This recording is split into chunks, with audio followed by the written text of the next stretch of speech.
Veranópolis, um olhar para a história da indústria, por Antony Bo Tessari.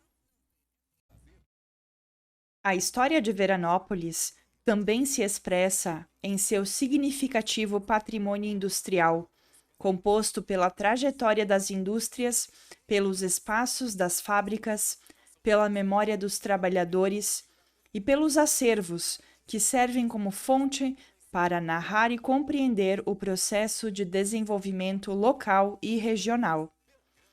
Este capítulo busca evidenciar essa história, apresentando uma síntese que combina relatos sobre as empresas constituídas no município, imagens que registram momentos marcantes, publicações de variadas épocas e depoimentos orais, que revelam lembranças e construções sobre o passado. O texto foi organizado cronologicamente e dividido em 3 períodos, abrangendo do final do século XIX até o presente. Da colônia ao município de Alfredo Chaves, trabalho, indústria e economia. Nas primeiras décadas de sua existência, Alfredo Chaves tinha a agricultura como principal atividade econômica. O processo de colonização da região foi baseado no regime de pequenas propriedades, e os imigrantes estabelecidos na encosta superior nordeste do estado do Rio Grande do Sul extraíam da terra e da criação de animais os produtos para sua subsistência. No final do século XIX, destacava-se o cultivo de milho, trigo, feijão, linhaça e uva, além da criação de vacas, porcos e galinhas, com a produção de leite, manteiga, carne, banha e ovos. Conforme o Almanac Literário e Estatístico da Província do Rio Grande do Sul, de 1891, Nota 1, Almanac Literário e Estatístico da Província do Rio Grande do Sul, 1891, página 304. Hemeroteca Digital da Biblioteca Nacional. Um dos principais problemas enfrentados pela colônia Alfredo Chaves era a ausência de boas estradas até a sede do município de Lagoa Vermelha e para a capital do estado, Porto Alegre, o que prejudicava as exportações. Naquele ano, por exemplo, o valor total dos produtos exportados foi de apenas 15 mil réis, composto por pequenas quantidades de banha, salame e feijão. De outro modo, a produção interna para consumo era muito maior, evidenciando o potencial produtivo existente. Em 1891, foram produzidos 3.584.000 litros de milho, 2.320.000 litros de trigo, 153.000 litros de feijão, 332 litros de linhaça, 18.240 litros de vinho, 675 quilos de manteiga, 5.000 dúzias de ovos, 6.684 quilos de banha, 56.323 quilos de salame, 3.215 chapéus de palha e 29.428 quilos de diversos gêneros. Nota 2. Foi mantida a forma de apresentação dos dados conforme o original. Por isso, entre aspas, litros, ao invés de quilogramas, para o caso do milho, trigo, feijão e linhaça. Ainda de acordo com o almanaque, a criação de animais naquele ano também era expressiva, com 315 mulas, 800 cavalos, 2.000 cabeças de gado vacum, 5.000 porcos e 62.300 aves. À medida que a colônia produzia gêneros alimentícios e o comércio se desenvolvia, surgiam estruturas auxiliares à produção. Foram construídos moinhos para o beneficiamento dos grãos colhidos, serrarias para a extração de madeira e construção de casas, além de ferrarias para a produção de ferramentas, como arados, enxadas e peças para carretas e carroças. Nos fundos da residência de Antônio Farina, 2 pequenas oficinas estavam instaladas. Abre aspas. Uma dedicada à produção de móveis, esculturados, estilo clássico, e outra especializada em artefatos de ferro forjado, grades, portões, cruzes, etc. Fecha aspas. Farina, 1992, página 90. Algumas dessas oficinas já utilizavam equipamentos considerados modernos para a época, auxiliando na produção crescente. Em 1909, por exemplo, o imigrante Santi Meneghetti informava, em uma carta publicada no jornal Stella d'Italia, que sua serraria, entre aspas, Itália, localizada em Alfredo Chaves, era equipada com um locomóvel estacionário da marca Heinrich Lanz, de 8 cavalos de força, cuja utilização remontava ao menos a 1898, ano da emancipação política de Alfredo Chaves. Outras serrarias e madeireiras foram instaladas em Alfredo Chaves, local que, segundo Abruzzi Costa, 1998, possuía a maior reserva florestal do estado do RS. Ali se encontravam madeiras nobres como canela, cedro, angico, guajuvira, peroba e ipê, com predominância do pinheiro de araucária.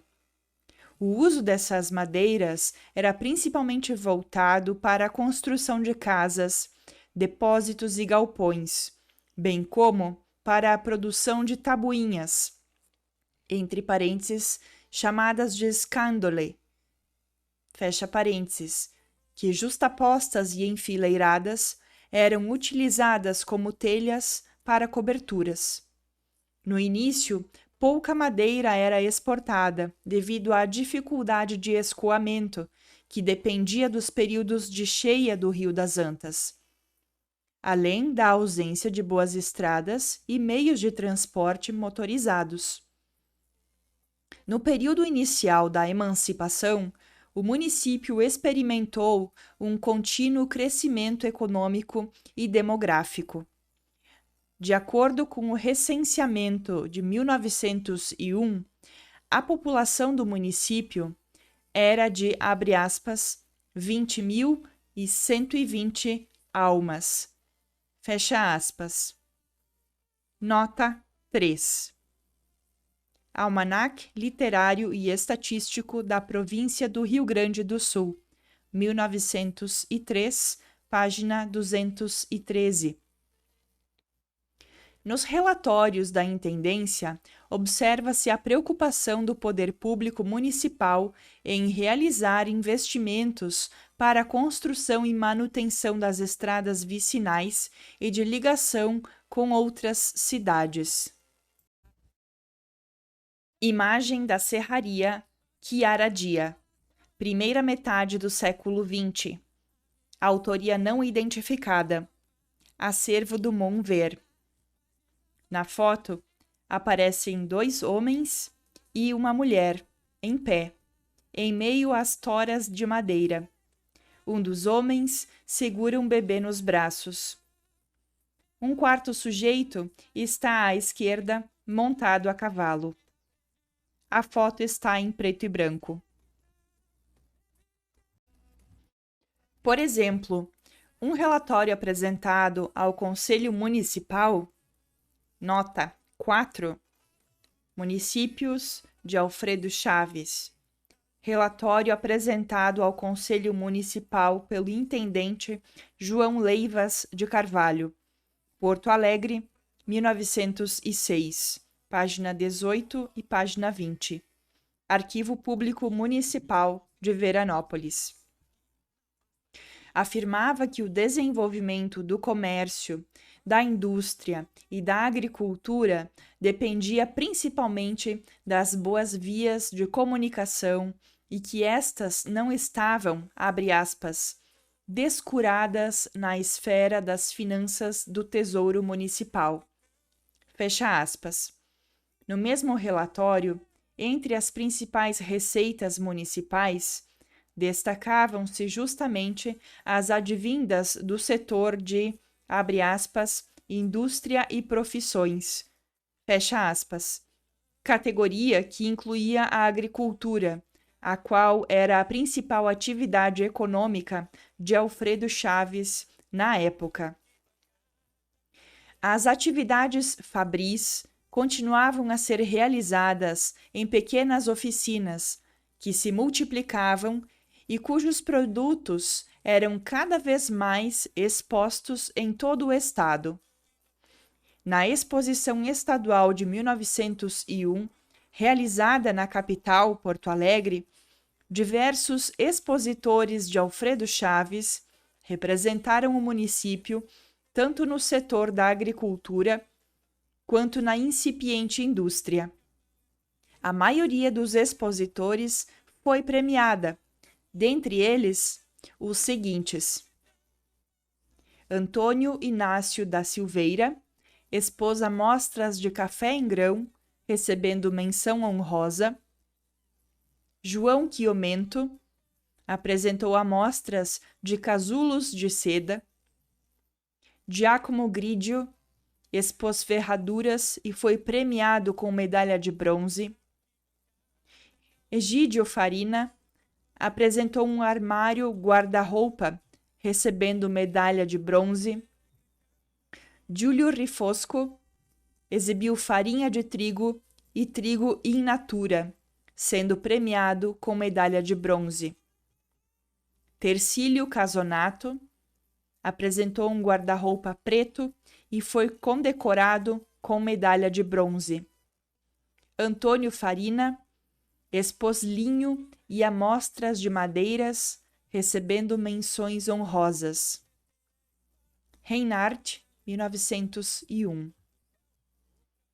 Entre as oficinas existentes na vila, destaca-se como exemplo a de Fiorindo Dalla Coletta, imigrante italiano estabelecido em Alfredo Chaves em 1886, que instalou uma pequena oficina de carpintaria, dedicada à produção de escalas métricas e réguas de madeira, bastante utilizadas em lojas de tecido. Posteriormente, ele montou uma ferraria, que também oferecia serviços de fundição e fabricava bombas manuais para a extração de água de poços. Farina, 1992, página 108. Ao longo de sua trajetória, Fiorindo realizou uma série de invenções, contribuindo para facilitar a vida dos colonos e produtores da região. Entre suas contribuições, destaca-se a montagem da primeira fábrica de torneiras para uso enológico no Brasil.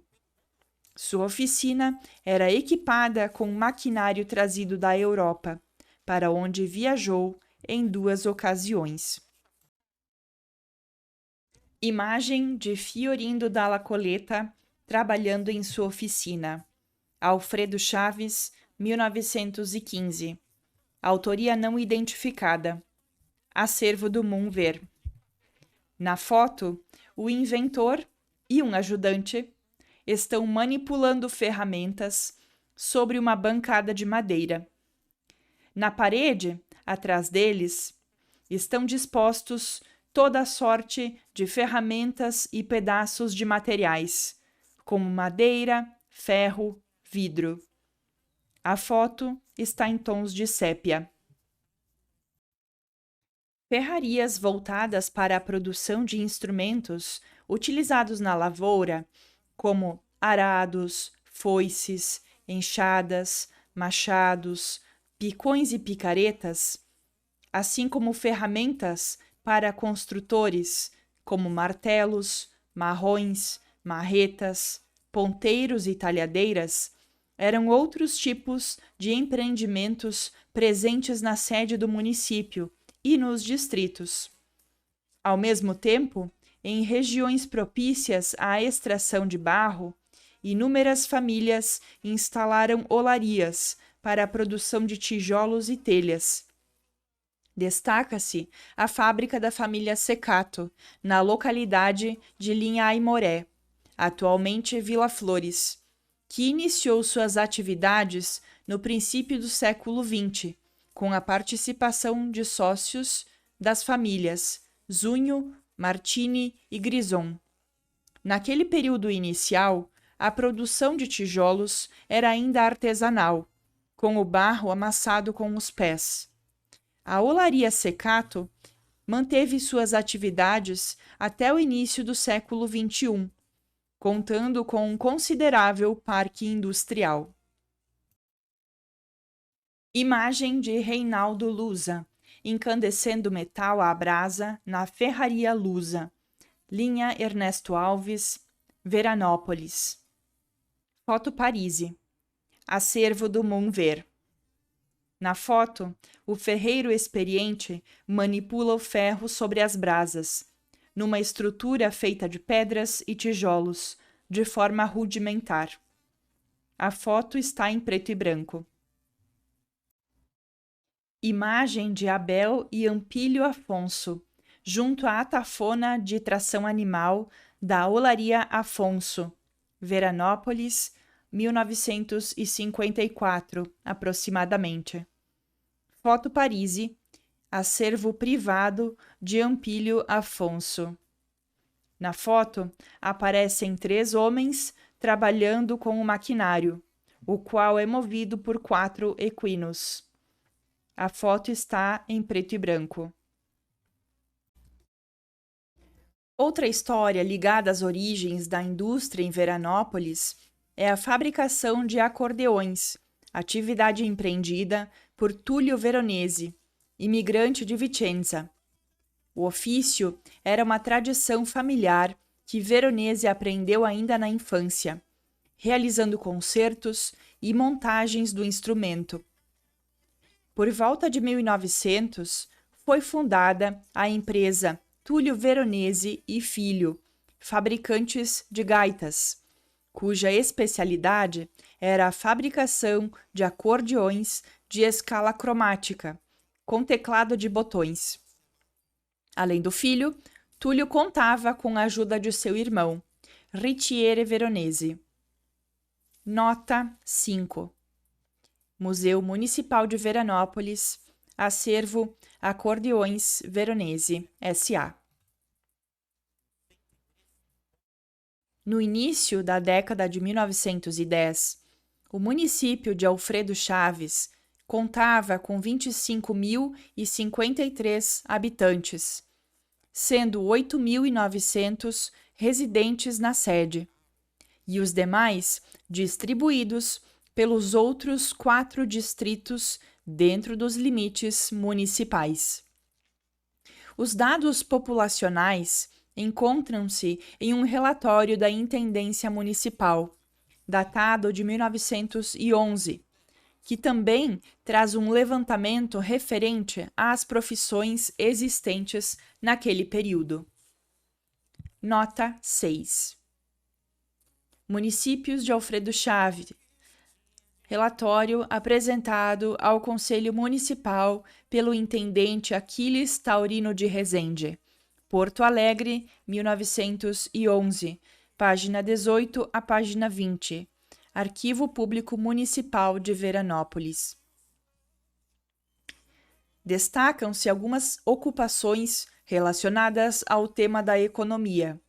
Havia 78 negociantes, 53 carpinteiros, 52 ferreiros, 49 moleiros, 49 sapateiros, 40 industrialistas, 28 curtidores, 16 celeiros, 15 alfaiates, 11 pedreiros, 7 funileiros, 6 açougueiros, 6 marceneiros, 5 cervejeiros, 4 ourives, 4 padeiros, 3 mecânicos e 1 escultor.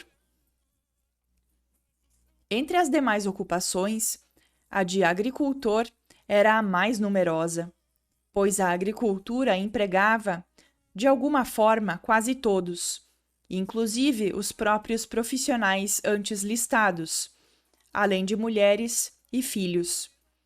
Farina, 1992, página 80 a página 81.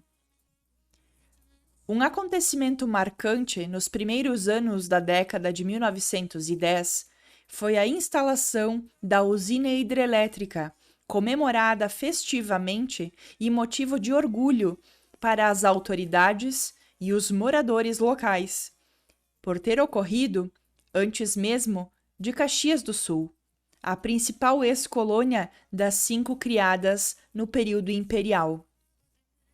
Algumas famílias passaram a usufruir da luz elétrica, e a novidade também chegou a alguns comércios e oficinas. Farina, 1992, página 76. Imagem de Túlio Veronese na Indústria Veronese S.A., após a transferência da fábrica para Porto Alegre, na década de 1940. Autoria não identificada, acervo do Moonver. Na foto, o fabricante manuseia uma de suas gaitas com ferramentas. A foto está em preto e branco. No ano seguinte à chegada da luz elétrica, o desenvolvimento e a contribuição de Alfredo Chaves para a economia do Rio Grande do Sul foram reconhecidos pelo vice-presidente do Estado, Salvador Aires Pinheiro Machado. Ele afirmou que, em 1913, 38.708 famílias dedicavam-se ao plantio de trigo em todo o estado, abre aspas, sendo a maior parte das culturas existentes nos municípios de colonização italiana, destacando-se o de Alfredo Chaves. Fecha aspas. Nota 7. Mensagem enviada à Assembleia dos Representantes do Estado do Rio Grande do Sul pelo presidente Antônio Augusto Borges de Medeiros, em 20 de setembro de 1914. Porto Alegre, Oficinas Gráficas da Federação, 1914.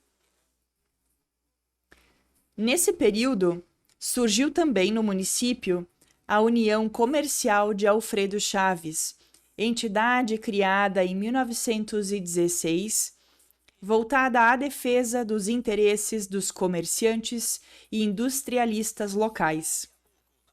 Posteriormente, a entidade mudou a denominação para Associação Comercial, Cultural e Industrial de Veranópolis, ACIV. O início dos anos 20, em Alfredo Chaves, foi amplamente registrado.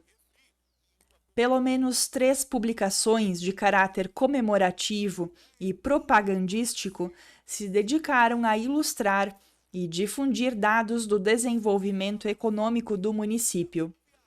São elas: o álbum O Rio Grande do Sul, Completo Estudo sobre o Estado, Costa, 1922.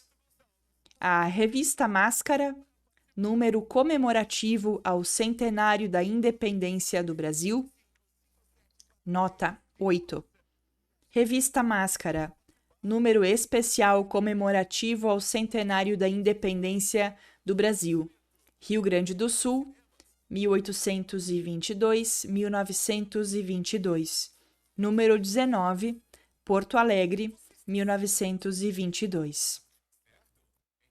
E o Dicionário Histórico, Geográfico e Estatístico do município de Alfredo Chaves.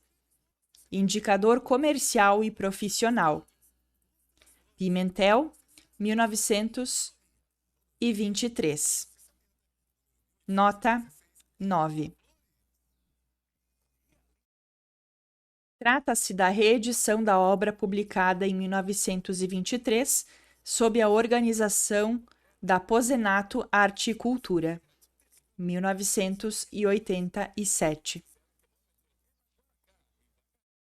Os dados apresentados pelas 3 publicações são semelhantes e se complementam em diversos aspectos.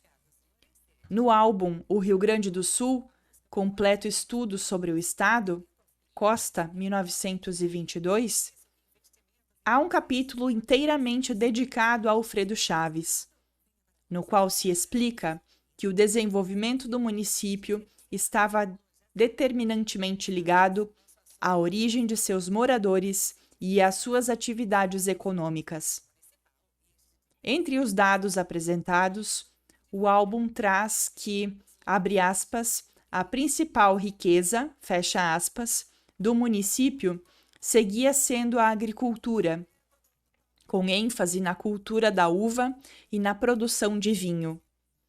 Além disso, o comércio era descrito como, abre aspas, forte e próspero, fecha aspas, com a existência de 128 casas comerciais, a maioria delas no modelo de armazéns de, abre aspas, secos e molhados, fecha aspas.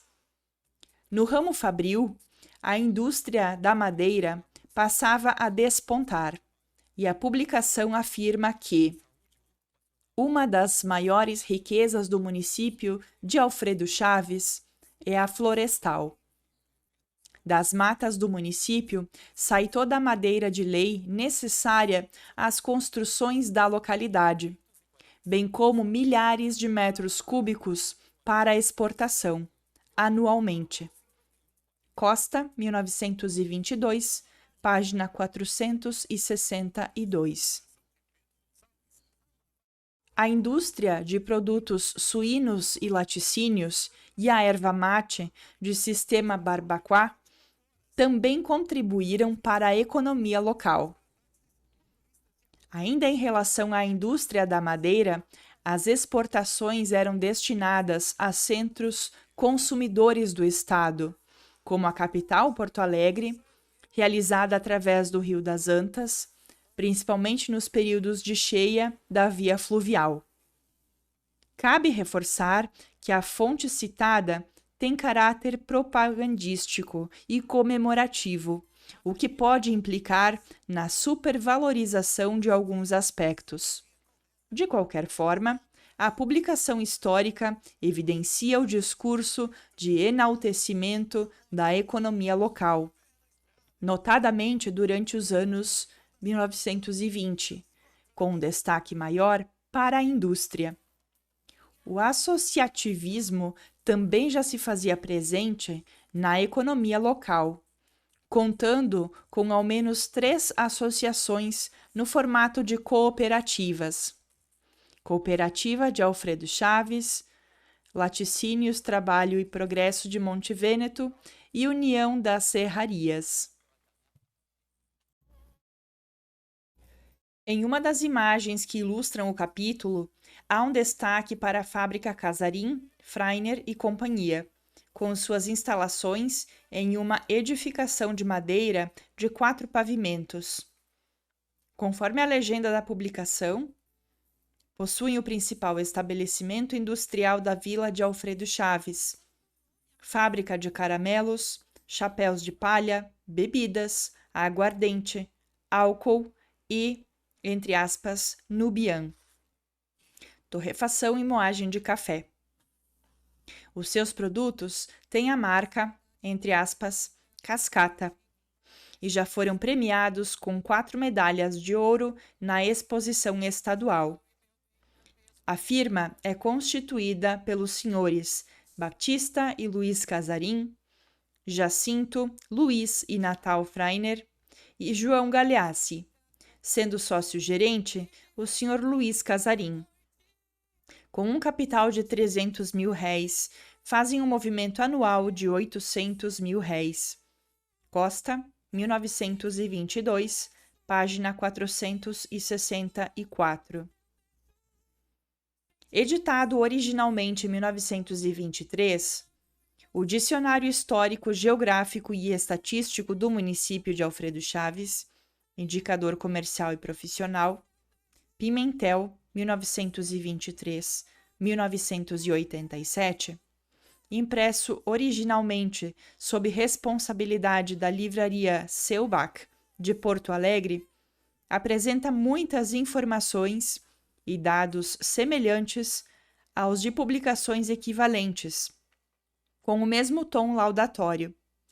No entanto, como, abre aspas, indicador comercial e industrial, fecha aspas, a segunda parte da publicação inclui uma extensa e interessante lista de comércios e fábricas então existentes no município, tanto na sede quanto nos distritos, além de uma seção dedicada a anúncios de diversos negócios comerciais e industriais, ilustrando a diversidade de itens produzidos naquele período de gênese da indústria alfredo-chavense. Imagem das instalações da fábrica Casarim, Freiner e Companhia e os produtos fabricados. Costa, 1922, página 464. Na foto, além da construção em madeira, dá-se destaque às prateleiras com produtos oferecidos. A foto está em preto e branco. Imagem dos anúncios de estabelecimentos industriais de Alfredo Chaves, 1923. Pimentel, 1923, 1987. Página 75 a página 122. Na foto, aparecem 5 anúncios nomeando diferentes empresas. Dentre elas, Frigorífico A Sul-Americana, Marcenaria e Carpintaria Modelo, Indústria Metalúrgica de Vitório Faé, A Confiança, Fábrica de Carros, e Serraria a Vapor de Cornélio Pazinato e Rocco Lampugnani.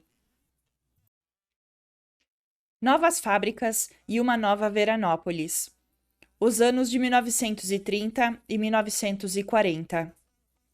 O início de novos setores e empreendimentos industriais marcou os anos de 1930 e 1940. É nesse período que cresce a indústria de palhas de milho, representada pelas fábricas Andrione e Boito e Moraes e Companhia, sediadas na localidade de Vila Azul, além de outras empresas do ramo nos distritos. Farina, 1992, página 76. A atividade de produção em escala artesanal já era comum nas famílias, que aproveitavam os dias chuvosos que impediam o trabalho na roça para cortar e empacotar as palhas, utilizadas na fabricação de cigarros. Uma empresa dessa mesma atividade que se destacou no município foi a fábrica Palhas Satélite, originalmente denominada Fioravante Pessim, Freiner e Companhia, surgida ainda nos anos 1920. 2 décadas depois, a fábrica inaugurou sua nova sede em uma edificação de alvenaria, onde eram realizados os trabalhos de compra, seleção, corte, empacotamento e comercialização das palhas de milho.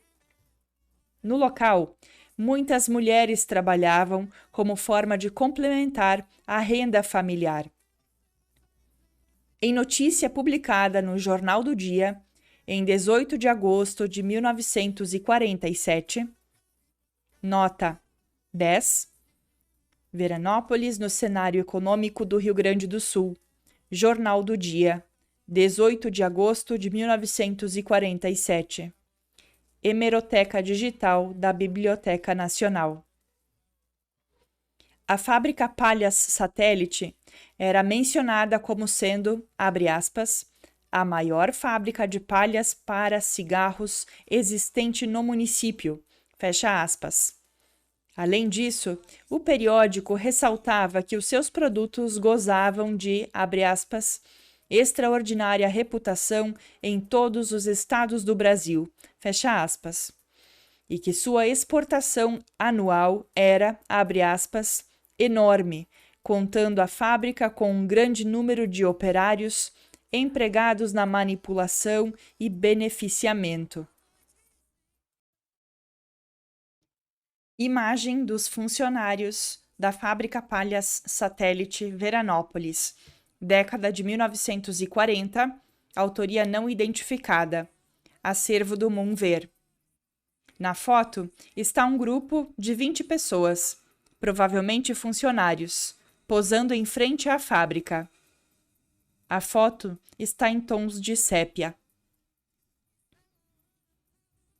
Imagem da fábrica Palhas Satélite Veranópolis, década de 1950. Foto Bride. Acervo pessoal de Fernando Pessim.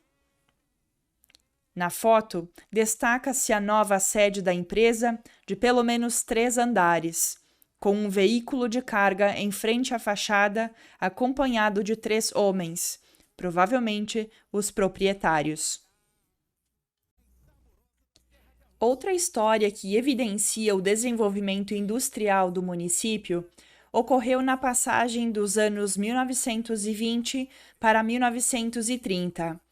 É nesse período que inicia o trabalho conjunto de Atílio Todeschini e Benvenuto Dal Ponte, que mais tarde se transformou em uma sociedade e deu origem a uma nova fábrica de reconhecimento nacional. A relação de Todeschini e Dal Ponte remonta ao final da década de 1920, quando ambos possuíam experiência de trabalho em curtume e selaria, na fabricação de arreames para carroças e resolveram montar um negócio próprio nesse setor. Primeiramente, Todeschini esteve à frente da empresa, enquanto Dal Ponte era empregado. Eles também realizavam pequenos concertos em bolas de couro, aprimorando a técnica e produzindo os seus próprios produtos, inicialmente bolas feitas com 12 gomos de couro, conforme relatos dos irmãos Hélio Dal Ponte e Lídio Dal Ponte, 2024.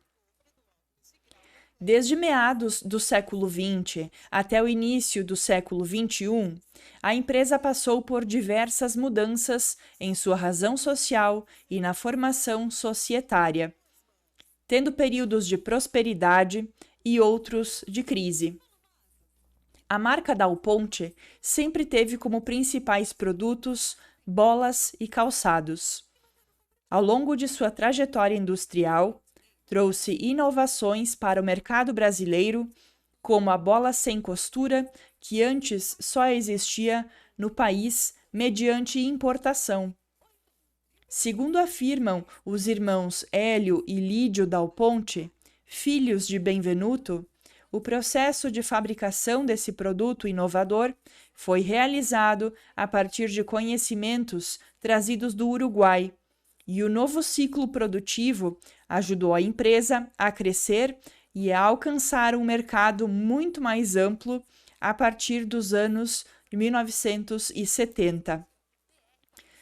Sob a denominação Dal Ponte e Companhia Limitada, a empresa produziu bolas com a marca Gordian, exportadas para pelo menos 8 países. Nota 11. Anuário de Veranópolis, ano 3, número 3, 1972. Acervo do Moonver. A década de 1940 marcou a instalação de novas fábricas, uma delas que fez ressurgir e intensificar uma antiga cultura agrícola outrora desenvolvida no território, a do linho. A retomada do cultivo do linho é explicada pela instalação da usina de beneficiamento da matéria-prima pela fábrica Renner, Beltrame e Companhia. A empresa era uma sociedade entre o industrialista Antônio Jacob Renner e Carlo Beltrame, imigrante de Pordenone, Itália. A matriz da fábrica foi instalada no município de Farroupilha e logo expandida para Veranópolis. O processo de constituição da empresa e seu desenvolvimento foram detalhados em entrevista por Remardo José Beltrame. Não temos dados para saber se partiu do meu avô Carlo a ideia de uma sociedade e acatada pelos Renner, ou vice-versa. Mas a verdade é que, para a época, nascia uma grande empresa em Farroupilha, que se tornou logo um sucesso, já que a Renner não precisava mais comprar o tecido de linho no exterior, ou com importadores no Brasil, exigindo com isto uma nova fábrica. Esta nova fábrica foi constituída em Veranópolis, iniciando as suas obras em 1940 e terminando-as em fins de 1942. O fio de linho era vendido somente para a Renner, não havendo outro comprador. Beltrame, 2024. Em um discurso proferido por A.J. Renner no Rotary Club de Porto Alegre em 1950, encontram-se informações complementares sobre o surgimento daquela sociedade e a industrialização do linho em Veranópolis. O seguinte trecho é interessante porque o industrialista fala sobre os investimentos na cultura e a organização em sua fase inicial. Importávamos da Holanda sementes de linho selecionadas e apropriadas para a fibra. Com elas, iniciamos as culturas no município de Farroupilha, em cuja sede estabelecemos contato com a então firma Carlos Beltrame e Filho Limitada, SIC. Em 1944, foi iniciada a cultura de linho para a fibra, também em Alfredo Chaves, onde foi instalada uma usina de beneficiamento. A esta, atribuímos o papel de distribuir as ditas sementes aos agricultores da região, de prestar-lhes assistência técnica quanto ao cultivo e de controlar a colheita. Nisso, valemo-nos dos conhecimentos do Dr. Grossman, José Grossman, especialista em genética, atuante no Instituto Borges de Medeiros, Estado do RS, mandando-o publicar um folheto elucidativo de sua autoria, impresso este que distribuímos aos colonos mencionados. Mais tarde, associamo-nos à firma Beltrame, tendo em vista possibilitar um maior desenvolvimento da produção. Foram importadas modernas máquinas para o beneficiamento da fibra bruta, ampliando-se e aperfeiçoando-se as instalações para a maceração da palha bruta. Ultimamente, diante da impraticabilidade de se fazer importações, temos construído máquinas em nossas próprias oficinas, as quais vêm trabalhando de maneira mais satisfatória. Os resultados de todas as providências tomadas foram ótimos. A qualidade da fibra melhorou paulatinamente e, no mesmo compasso, aumentou a quantidade. Atualmente, a produção da fibra têxtil é regular. Renner, 2000, página 252. Remardo José Beltrame recorda-se do espaço físico e da fábrica instalada em Veranópolis, que era formado por pavilhões e casas auxiliares, e acrescenta informações sobre as características da mão de obra. Imagens do Parque Produtivo da Renner, Beltrame e Companhia. Veranópolis, 1945. Autoria não identificada. Boletim Renner, 1945. Nota 12. Boletim Renner, coleção Mansueto Dalpai, página 4, agosto de 1945. Monver. Nas duas fotografias, destacam-se os pavilhões de beneficiamento da empresa, bem como o grande pátio entre as construções. As fotos estão em tons de sépia.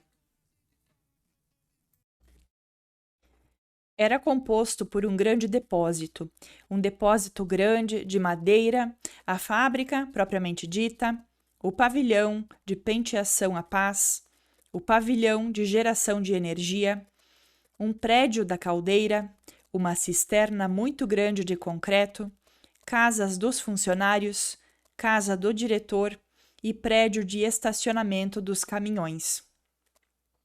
Penso que eles deveriam ser em torno de 30, sendo que na colheita, durante a descarga de caminhões e no depósito da palha, aumentava o contingente. Com exceção dos próprios donos e de técnicos, os quais de tempos em tempos vinham para trabalhar no local, os trabalhadores eram de Veranópolis. O contingente era formado por homens e mulheres, havendo períodos que se equilibravam em números. Beltrame, 2024.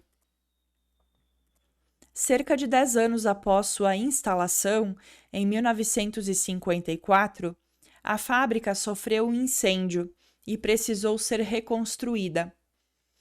Entre os anos de 1960 e 1970, em meio à crise ocasionada pelo surgimento dos fios sintéticos, que se tornaram a matéria-prima mais utilizada na indústria têxtil, a empresa entrou em declínio, culminando no encerramento das suas atividades. Beltrame, 2024.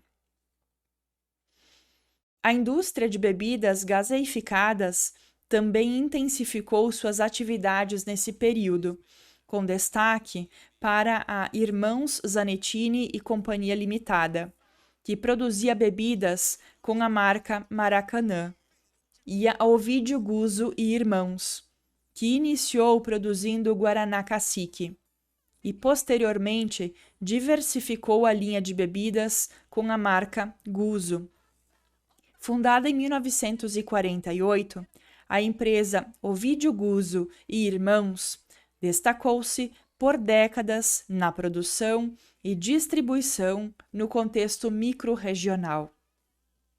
Conforme aponta Ademir Guzzo, 2024, a produção começou com Ovidio e Isolino Guzzo, que aprenderam a produzir bebidas gaseificadas a partir das experiências de trabalho em uma pequena cervejaria, onde eram funcionários. Após um incêndio na cervejaria e a perda do emprego, eles adquiriram o maquinário remanescente do sinistro e iniciaram a produção própria de bebidas em um pequeno galpão situado ao lado da casa dos pais, Valentim e Carolina Guzzo.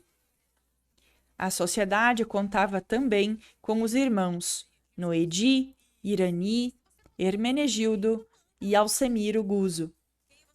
cada um com funções específicas dentro da fábrica. Produziam refrigerantes nos sabores guaraná, laranja e limão, além de água tônica e água de soda. Com uma receita simples, os refrigerantes eram compostos por uma calda densa de açúcar, xarope, aromatizantes, conservantes e água gaseificada. A empresa dispunha de mão de obra familiar, incluindo esposas e filhos dos proprietários, e utilizava pouca tecnologia, produzindo em média 250 litros diários de bebida. Imagem dos rótulos das bebidas produzidas pela Ovidio Guzzo e Irmãos com datas variadas. Acervo do Moonver. Na imagem aparecem os rótulos da Laranjada, Água de Soda, Guaraná Cacique e Guaraná Guzzo. A imagem está em cores. Na década de 1980, Ademir Guzzo, 2024, adquiriu da família a fábrica e a marca Guzzo. A empresa passou então por gradativos processos de modernização produtiva, envolvendo tecnologia, receitas, crescimento do parque industrial e, por consequência, aumento da escala de produção e distribuição das bebidas.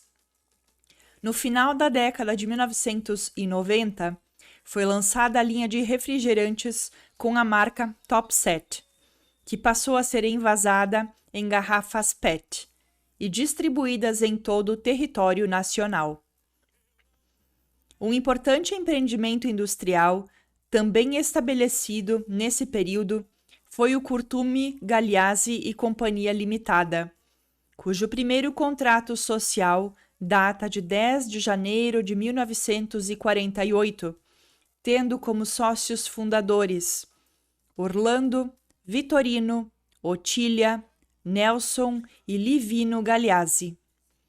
Conforme relata José Gagliasi, 2024, o negócio familiar começou como um pequeno curtume destinado ao ofício da sapataria, em que eram produzidos tamancos, chinelos e sapatões, contando principalmente com a mão de obra de adolescentes em contraturno escolar. As primeiras instalações da empresa e o cotidiano produtivo são descritos por Gagliasi, 2024, abre aspas. Era um barracão de madeira. Quando pegava o inverno, muita chuva, cansaram de trabalhar com lama no joelho. Não existia maquinário, era tudo artesanal. Era tudo um trabalho artesanal, porque não tinham ainda entrado num processo produtivo. Fecha aspas. O curtimento vegetal era feito através de tanino, um químico derivado da casca de acácia. Com o uso de tanques, os couros de origem suína e bovina eram mergulhados no tanino, demorando de 1 semana a 15 dias para finalizar o processo. A partir de 1969, a empresa passou a adotar um novo regime societário, sendo gerida pelos irmãos Breno, Livino, Otília e Carmen Gagliasi, e estendeu suas atividades até aproximadamente 2007. Foi nesse período que a fábrica começou a ser modernizada, com a ampliação do parque produtivo e a aquisição de maquinários, que aceleraram e aumentaram a produção. Esta passou a ser voltada para as indústrias de estofados e vestuário, com a totalidade destinada aos mercados de São Paulo. A partir da década de 1970, a empresa também iniciou a exportação de seus produtos, tendo como principal destino a Iugoslávia. Nesse período, produzia camurças, vaquetas ou atanados, abre parênteses, parte externa do couro, fecha parênteses, e raspa, abre parênteses, parte menos nobre do couro, utilizada em materiais de segurança como luvas e aventais, fecha parênteses. Imagem do complexo produtivo do Curtume, Gagliasi e Companhia. Veranópolis, 1970. Foto Parisi. Acervo do Montver. Na foto, aparecem as instalações da empresa. A fotografia está em preto e branco. Imagem do setor produtivo do Curtume, Gagliasi e Companhia. Veranópolis, 1980, aproximadamente. Foto Parisi, acervo do Montver. Na foto, 4 funcionários trabalham com a matéria-prima, tirando as peças de couro dos tanques. A foto está em preto e branco. Os casos apresentados exemplificam aspectos do processo de industrialização no município. Dados mais abrangentes sobre aquele contexto histórico, especialmente sobre o final dos anos de 1940, estão presentes em uma publicação de estatística industrial do Departamento Estadual de Estatística do IBGE no Rio Grande do Sul. Nota 13. Departamento Estadual de Estatística, Estatística Industrial, 1948. Serviço de Estatística de Indústria e Comércio. Instituto Memória, História e Cultural da Universidade de Caxias do Sul. O relatório, datado de 1948, registrava as informações apresentadas a seguir, com um recorte que mostra as espécies de indústrias existentes e o número de trabalhadores empregados. Indústria da alimentação: açúcar, álcool, melado, rapadura, balas, chocolates, caramelos, arroz, erva mate, café, farinhas, abre parênteses, trigo, milho, centeio, cevada, fecha parênteses, pecuária, sorvete, vinho e derivados da uva, 45 estabelecimentos, 176 operários. Indústria da borracha e do couro, artefatos, calçados, oficinas e cortumes, 18 estabelecimentos, 28 operários. Indústria da cerâmica e calcários, artefatos de cimento e produtos cerâmicos, entre parênteses, olarias, 10 estabelecimentos, 28 operários. Indústria das construções, construções em geral, revestimentos e instalações em geral, 4 estabelecimentos e 9 operários.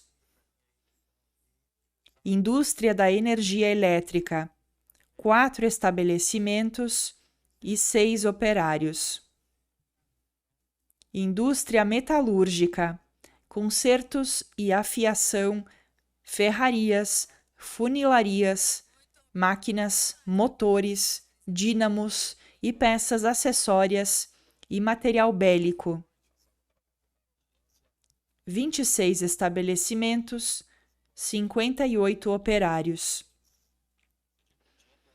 Indústria de produtos químicos, explosivos, sabões, sabonetes e saponáceos.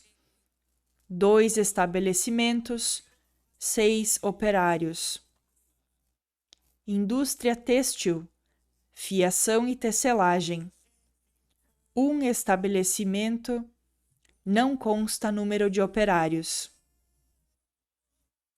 Indústria do vestuário, artefatos de borracha e couro e alfaiatarias. 9 estabelecimentos, 14 operários. Indústria da madeira, artefatos, reparação de móveis, carpintaria, serrarias e tanoarias.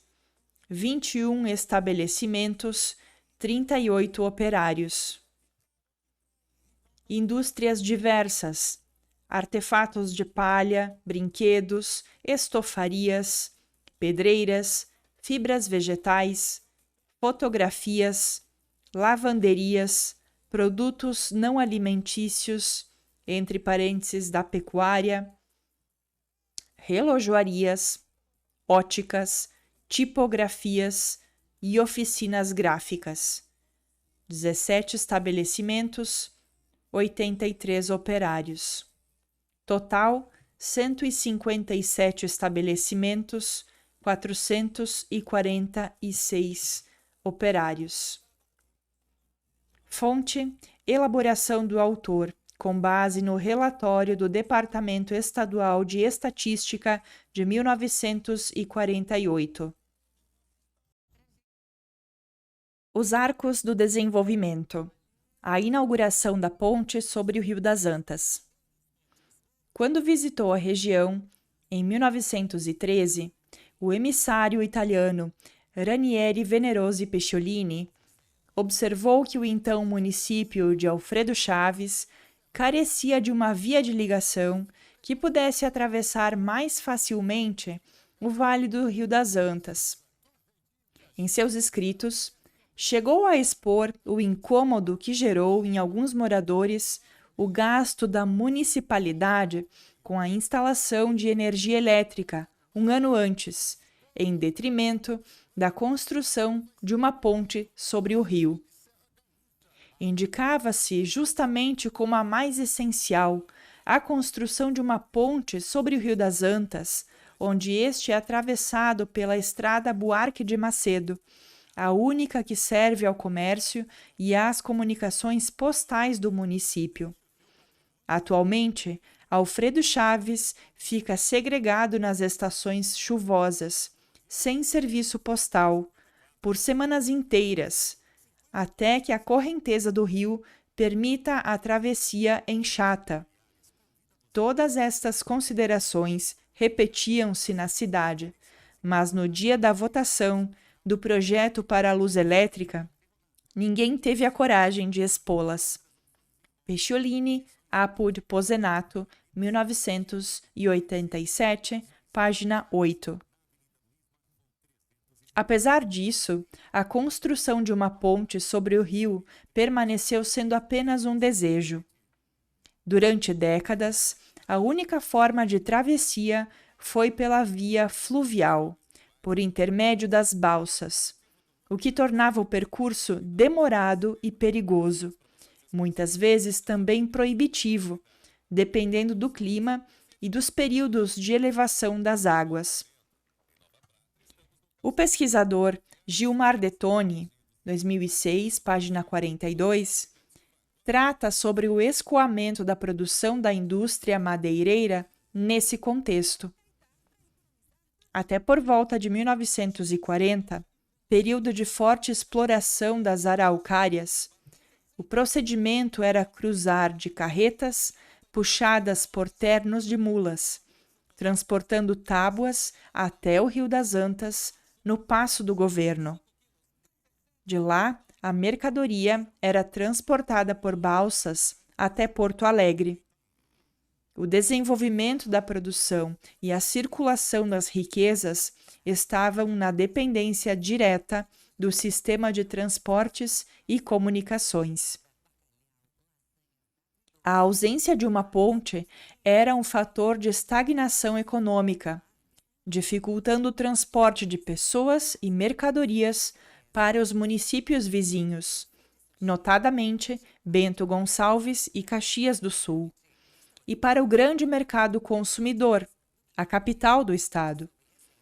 A situação começou a mudar apenas a partir de 1942, quando foi lançado um projeto oficial para a construção de uma ponte sobre o Rio das Antas, obra executada com recursos federais no âmbito do Plano Geral de Viação do governo de Getúlio Vargas.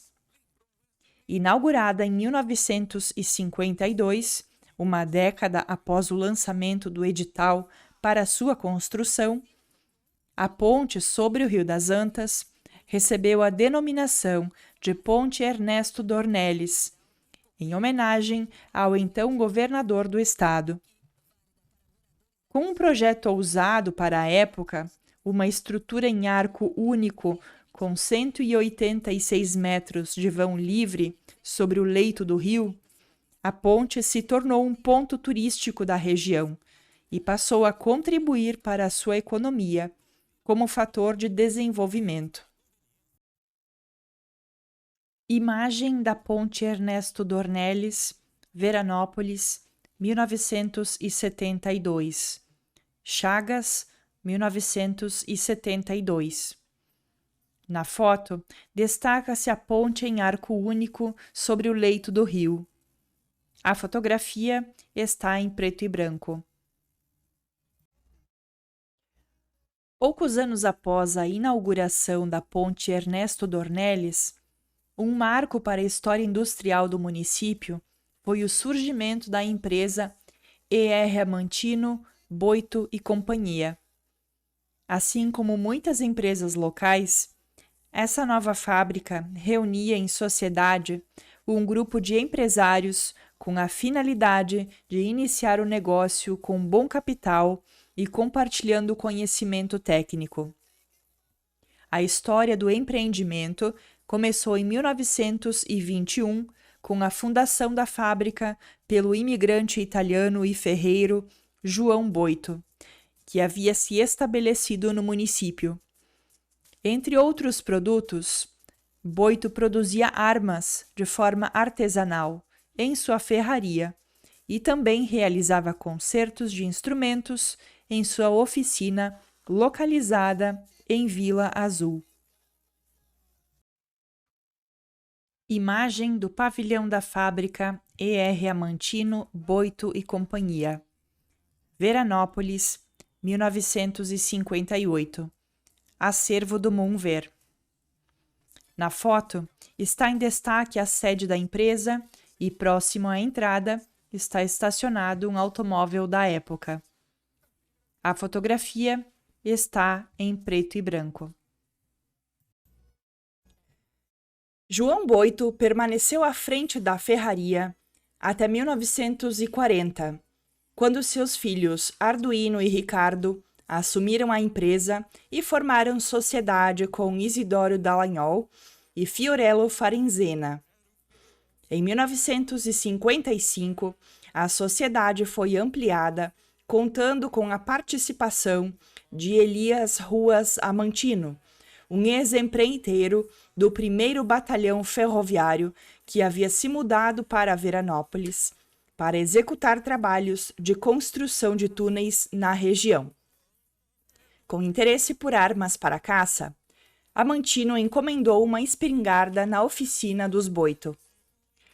No entanto, devido ao caráter artesanal da produção, a entrega dos pedidos aos clientes podia levar meses, chegando até 2 anos.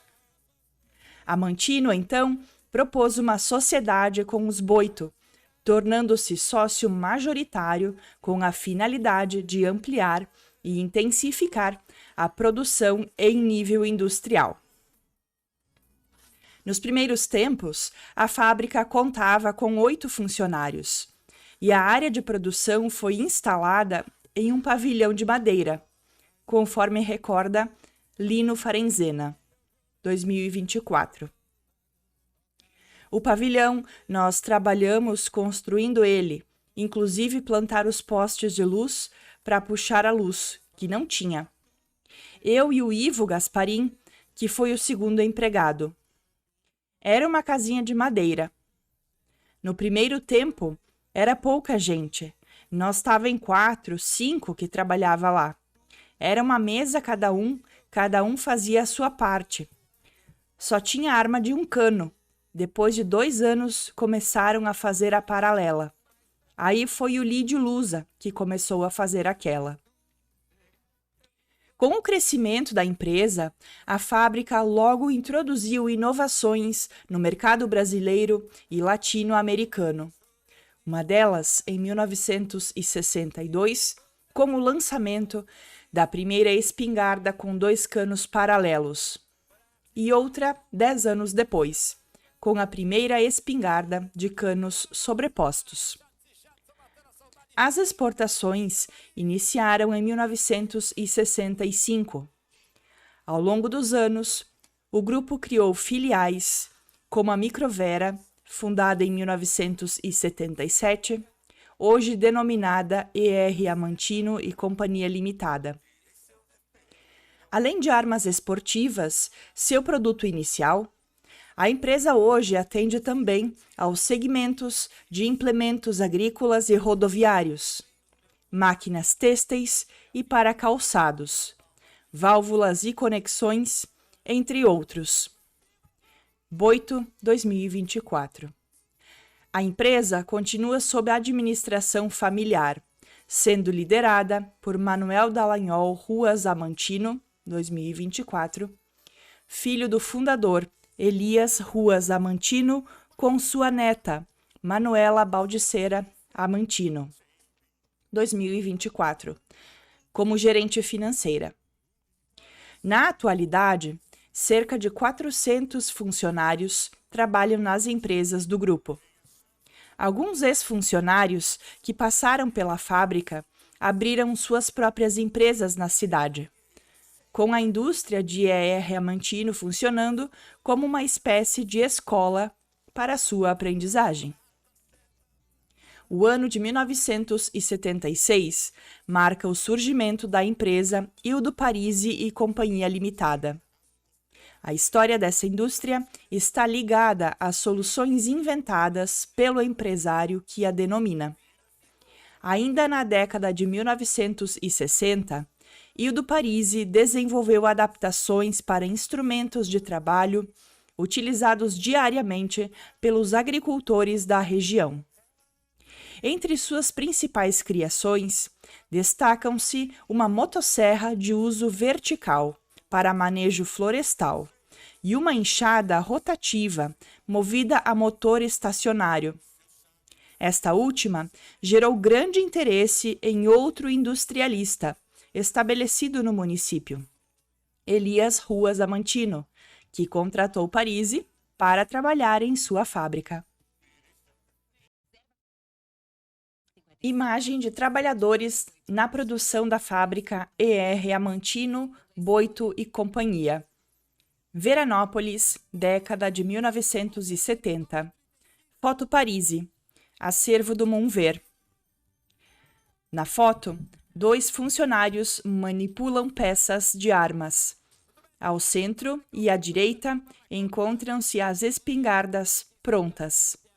A foto está em preto e branco. Parisi permaneceu lá até que a produção começou a diminuir devido à entrada de herbicidas no mercado, o que tornou menos frequente a utilização do instrumento, conforme relatos de Luiz Carlos Parisi, 2024, e Marildo Parisi, 2024. Com a saída de Ildo da fábrica ER Amantino, Boito e Companhia, o ex-funcionário decidiu abrir sua própria empresa, o que realizou em 1976. Primeiramente, dedicou-se ao conserto de enxadas rotativas, das quais já haviam sido produzidas cerca de 5.000 unidades, e logo diversificou sua produção. Contando com apenas 2 funcionários no início, a fábrica passou a produzir carretas agrícolas motorizadas, que tinham grande demanda entre os produtores rurais. Posteriormente, de acordo com Luiz Carlos Parisi, 2024, e Marildo Parisi, 2024, os 3 filhos, Luiz Carlos, Marildo e Heitor, juntaram-se à empresa. Com o crescimento constante, a partir de 1990, a empresa ampliou sua produção, criando a marca Ipacol, acrônimo de Ildo Parisi Indústria e Comércio de Máquinas Agrícolas Limitada. A fábrica atualmente emprega cerca de 380 funcionários, atende clientes em todas as regiões do Brasil e exporta para países da América do Sul e da América Central. A linha de produtos foi se tornando grande. Vagões, colhedoras de forragem, graneleiras, descompactadores, distribuidores, mini transportadores, carretas e acessórios agrícolas, como roçadeiras, garfos forrageiros, pás carregadoras e trituradores de feno. Imagem de Ildo Parisi com o modelo de capinadeira que desenvolveu. Veranópolis, década de 1960. Foto Parisi. Acervo da Ipacol. Na foto, o inventor utiliza sua enxada motorizada. A foto está em preto e branco. Imagem da vista aérea do complexo industrial da Ipacol Máquinas Agrícolas no Distrito Industrial Ildo Parisi, Veranópolis, 2023. Autoria de Vanessa Cogo Estivaler. Acervo da Ipacol. Na foto, por uma tomada aérea, registram-se os pavilhões que compõem a empresa, bem como alguns de seus produtos. A foto está em cores. Outra empresa que surgiu naquele mesmo ano foi a Union Distillery, embora sua história remonte a 1948. A origem da Union Distillery, fábrica de uísque, está ligada à antiga empresa União Montanhesa de Indústrias Limitada, então fabricante de vinhos finos de mesa e licorosos. Conhecida simplesmente como, entre aspas, Montanhesa, a fábrica foi criada em Veranópolis, no final dos anos 1940, adquirindo os estabelecimentos da Cantina Moseley, cuja matriz era em Caxias do Sul. A empresa recebia uvas dos agricultores locais para a fabricação de seus produtos e tomava como inspiração a indústria vinícola já consolidada em cidades vizinhas, como Caxias do Sul, Flores da Cunha, Farroupilha, Bento Gonçalves e Garibaldi.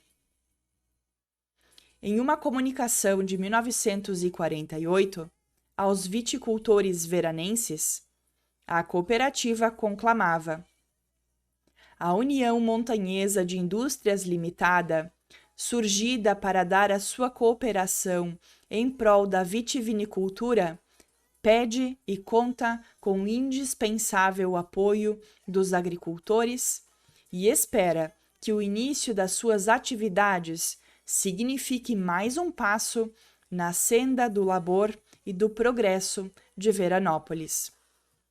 Nota 14. Comunicação União Montanhesa de Indústrias Limitada. Impresso, Veranópolis, 1948. O negócio contava com 63 sócios cotistas. No ano de sua criação, faziam parte do Conselho Deliberativo da Montanhesa Mansueto Bernardi, Ângelo Baldissera e primo Antônio Zanqueta. Do Conselho Fiscal, Mansueto Dalpai, Valdomiro Guilno e Leonardo Busato. E o gerente era Guerino Freiner. Em 1972, as famílias de Ângelo Borsato e Lídio Ziero adquiriram cotas e assumiram o controle da empresa, mudando em pouco tempo o foco do negócio para a produção de malte whisky. No caso de Ângelo Borsato, seu conhecimento técnico foi adquirido na Itália, de onde emigrou. Vindo para o Brasil no período pós-Segunda Guerra Mundial, ele trouxe do país de origem a técnica de destilação empregada na fábrica, na qual resolveu investir juntamente com seu sócio. Segundo o filho de Ângelo, Luciano Sérgio Borsato, atual diretor executivo da empresa, meu pai, imigrante, já conhecia a destilação, porque ele produzia grappa enquanto estava na Itália. Quando veio para o Brasil, ele trabalhou em destilarias. Então já conhecia a arte da destilação, e isso o impulsionou. Por uma necessidade de mercado, viu uma oportunidade, iniciando as atividades voltadas para o whisky. Borsato 2024. A oportunidade de mercado que Luciano menciona está relacionada ao consumo do produto, que se tornou maior a partir dos anos 1970. Os anos 1970 foram a época do, abre aspas, milagre brasileiro, fecha aspas, em que se incentivava muito a indústria nacional. Então, isso criou oportunidades. Com poder aquisitivo melhor, muitos consumidores saíram de algumas bebidas, como conhaque, por exemplo, para o whisky, que sempre tem um status maior dentro do mundo dos destilados. Borsato 2024. Assim como outras empresas locais, a Union Distillery começou a realizar exportações a partir da década de 1980. Atualmente, conta com uma filial no município de Bento Gonçalves e emprega 32 funcionários, com grande parte do seu processo produtivo sendo automatizado. Imagem da Union Distillery, Veranópolis, década de 1980. Foto Parisi. Acervo do Moonver. Na foto, aparecem 2 pavilhões que deram início às atividades da empresa. A foto está em cores. Imagem do complexo industrial da Union Distillery, Veranópolis 2012. Autoria não identificada. Acervo privado da Union Distillery. Na fotografia, aparecem os pavilhões da empresa nas primeiras décadas dos anos 2000. A foto está em cores.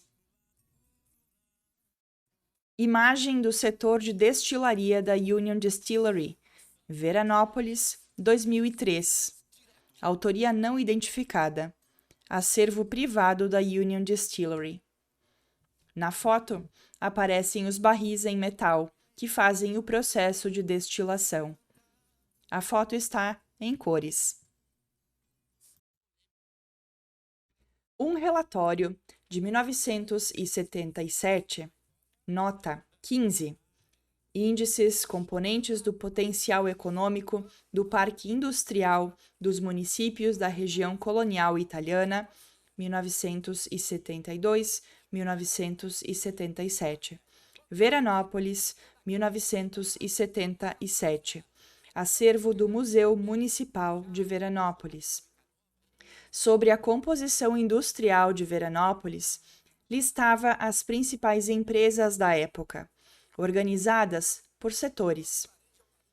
E.R. Amantini Companhia, Indústria de Armas. Sauro Cipriano Guindani e Companhia, Indústria de Joias. Gordian S.A. e Galeassi e Companhia, Indústrias de Couro e seus artefatos.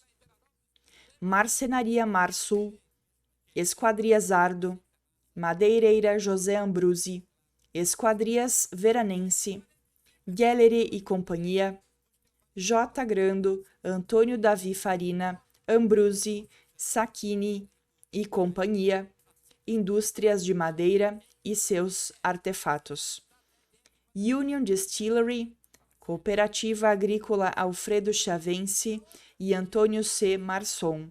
Indústrias de bebidas alcoólicas. Microvera, indústria de fundição. Data da década de 1970 também a fundação da Oleoplan, Óleos Vegetais Planalto, com razão social, Siviero S.A., indústria de óleos vegetais, tendo Luiz Siviero como sócio majoritário e a família Costella como detentora das cotas restantes. Por volta de 1977, iniciou-se a estruturação do parque produtivo, para o qual foi contratada uma empresa de Porto Alegre. Em 1979, começou a produção, através do processo de esmagamento de soja, para a obtenção de óleo bruto, destinado a refinarias brasileiras, e exportação de farelo para países europeus e para a China. Raseira 2024, Siviero 2024. Na década de 1980, a família Siviero vendeu suas cotas societárias para o empresário Irineu Boff. Atualmente, a empresa emprega 650 funcionários e seus produtos continuam sendo derivados da soja, óleo, farelo e lecitina. Em 2007, foi pioneira na produção de biodiesel no Rio Grande do Sul. Hoje, possui 4 unidades de produção do biocombustível. Além de Veranópolis, também em Iraquara, Bahia, Tomé-Açu, Pará e Cacoal, Rondônia. Imagem do Parque Produtivo da Oleoplan S.A., Veranópolis, década de 1980. Foto Parise, acervo do Moonver. No centro da foto está o complexo inicial da empresa. A foto está em cores. Imagem do Parque Produtivo Oleoplan S.A., Veranópolis, 2024. Autoria não identificada. Acervo do Jornal do Comércio. Na foto, registra-se o complexo industrial atual da empresa. A foto está em cores.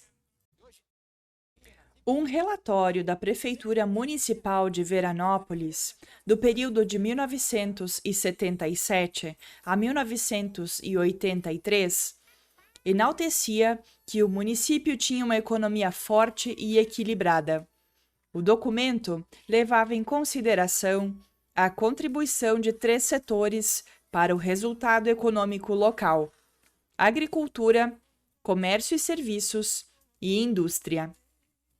Na agricultura, destacavam-se a produção de maçã, milho, trigo, soja, tung, hortigranjeiros e fruticultura.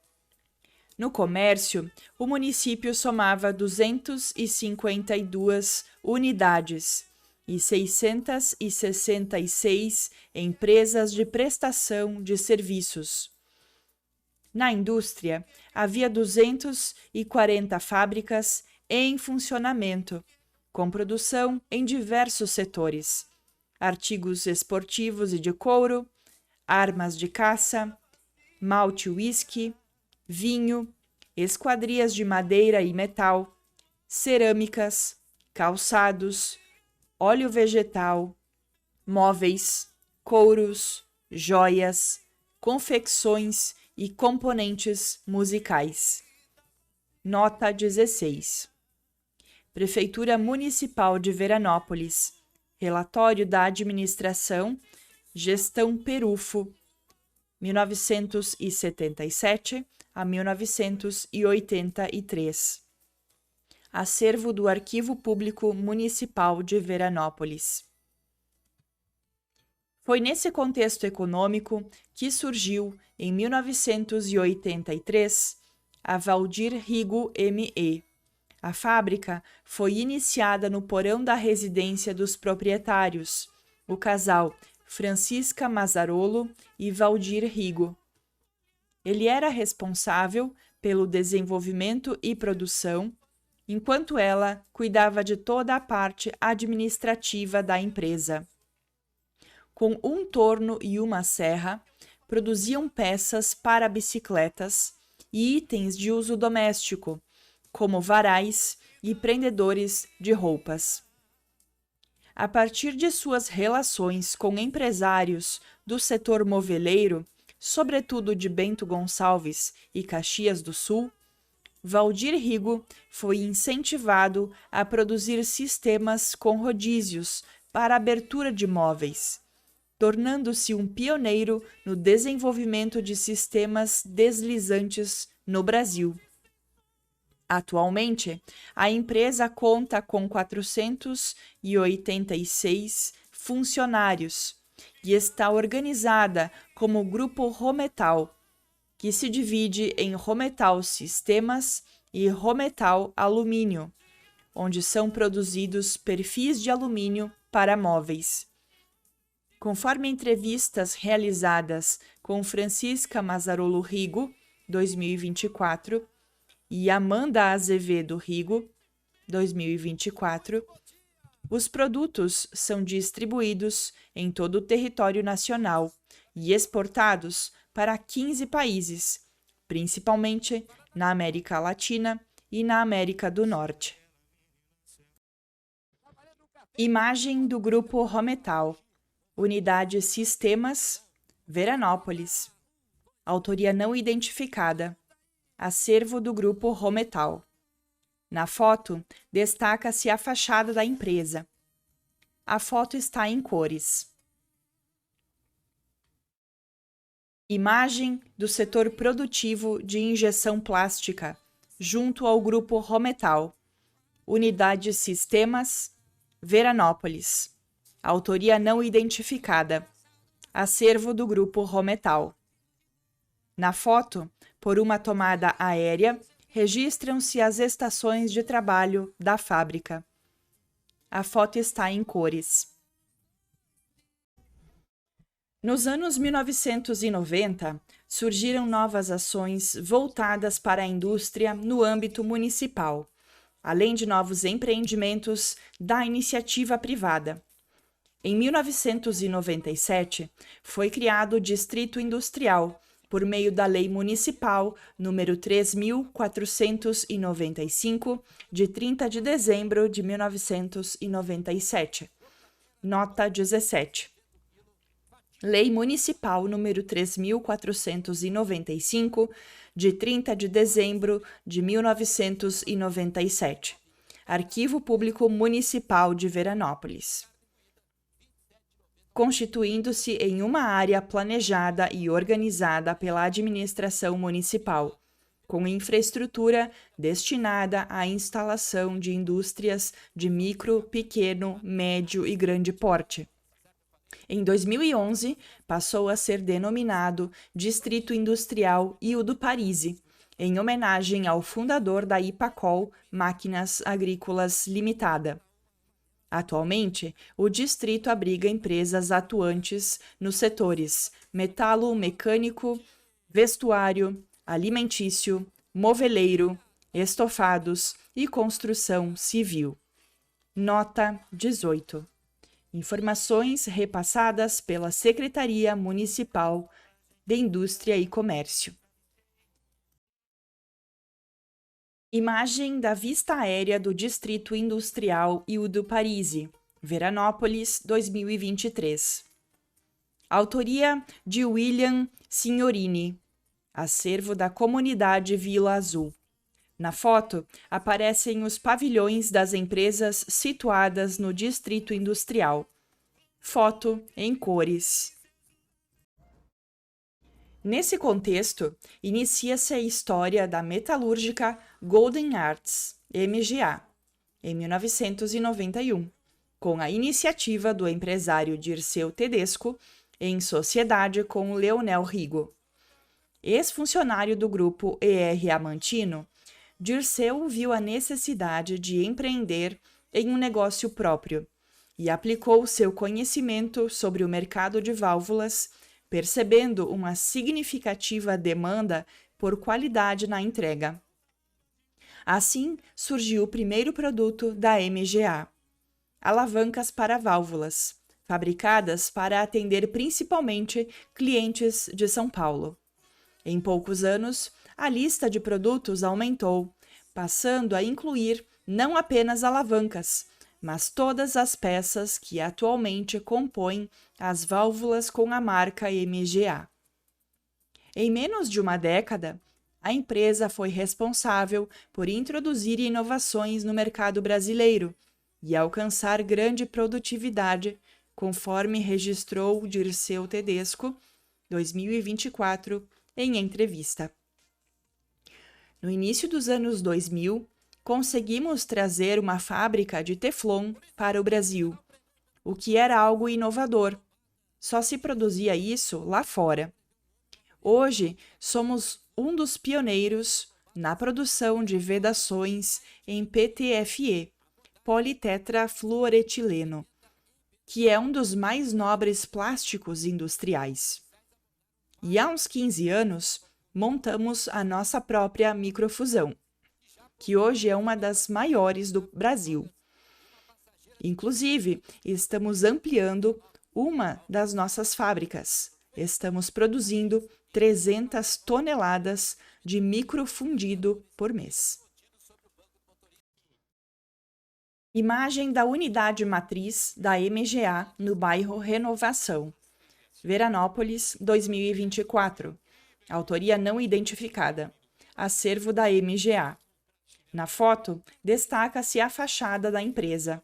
A fotografia está em cores. Imagem do processo de fundição do aço na unidade Peças Microfundidas da MGA, bairro Medianeira, Veranópolis.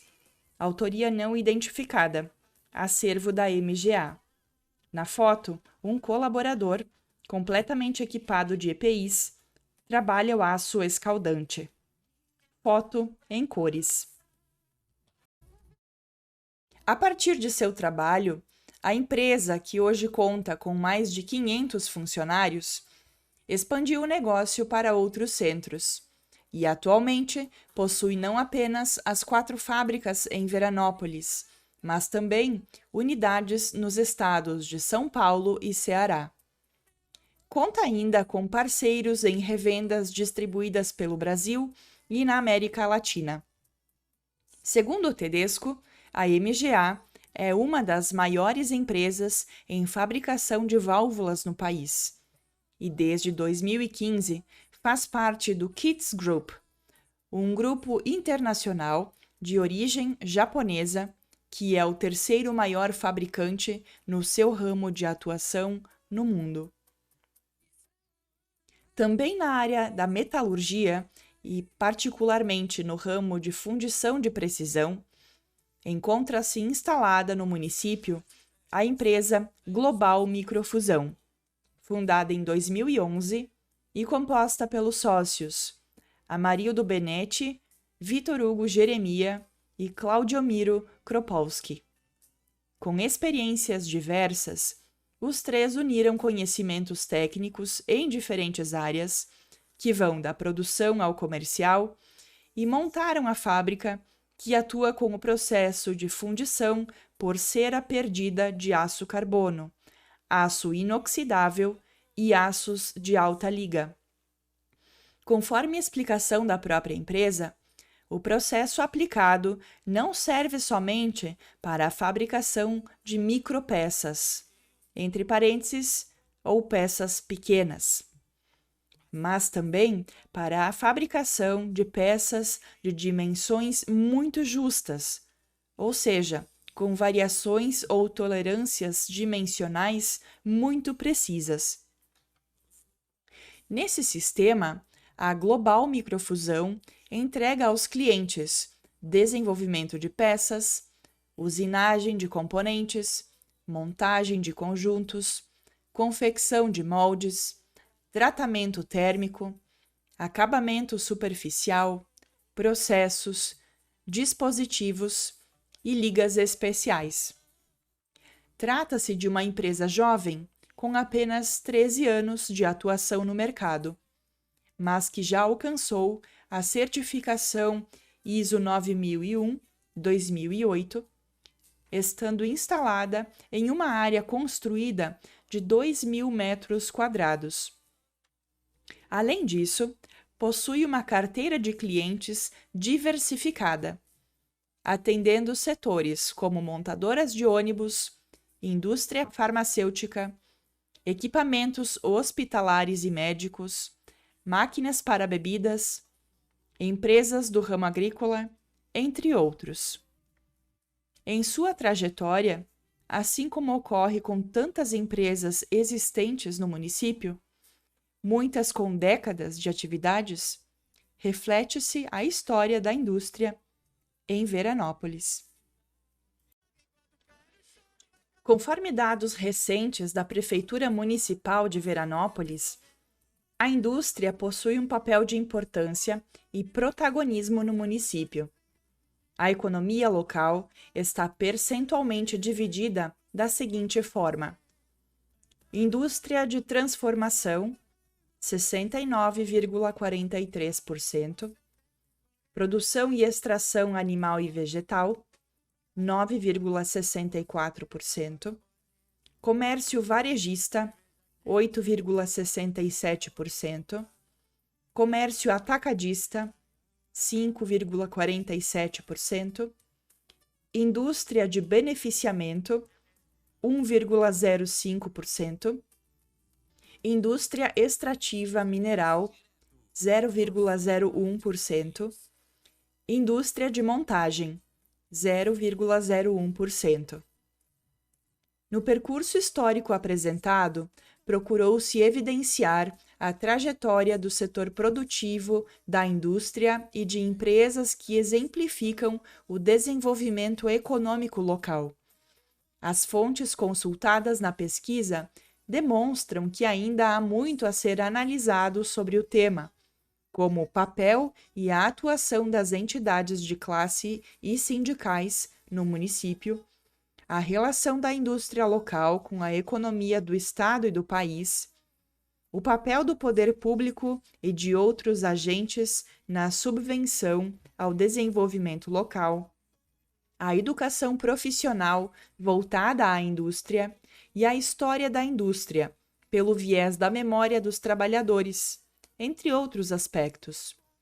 Em outras palavras, novas interpretações e abordagens sobre o tema ainda são necessárias. No entanto, espera-se ter contribuído para este, que é um capítulo indispensável ao se tratar dos 125 anos do município de Veranópolis, a história da sua indústria. Imagem do setor de microfusão na Global Microfusão Veranópolis. Autoria não identificada, acervo da Global Microfusão. Na foto, um colaborador, devidamente equipado com EPIs, trabalha uma peça de aço. A fotografia está em cores.